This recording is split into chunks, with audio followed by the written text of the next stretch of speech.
Rivers Inn was flooded and destroyed, Genesis survived the onslaught.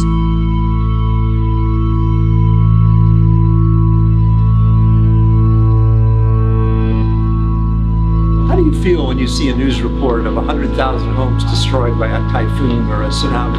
I'm David Campbell of All Hands Volunteers. I founded All Hands because I had had experience in using the internet to attack a variety of problems. And when the tsunami of December 26, 2004 hit, I learned that there was access to the internet available from the middle of that largest disaster in my lifetime. So I went to Thailand. We created a website.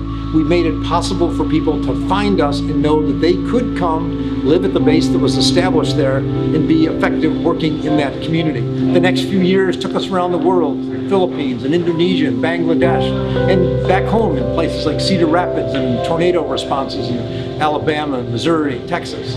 When Haiti got its massive earthquake in 2010, I remember saying that everything we've learned in the past 5 years will inform what we can do in Haiti, will define who we'll become as an organization. We stayed in Haiti over 2 years and built 20 beautiful schools in concert with the community, and the school openings gave them a sense of the future that was going to be available to them. And so we exist in the world to really allow the volunteers to be engaged. If you want to do more, we create the platform for you to do that. And we use our expertise to assess the needs of a community, to work directly with the community management to understand what they think is best for their people. We do the physical good of debris removal or build a school.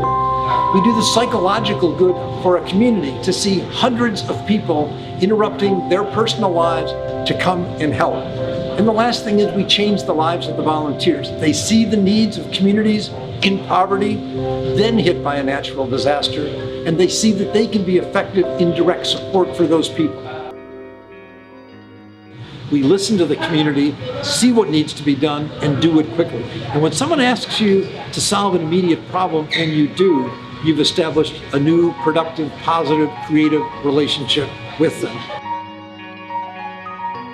As we look at going forward, we think we've now established proof enough of the model that we can add permanent staff with the expertise to carry our experience forward and stay strong as an organization.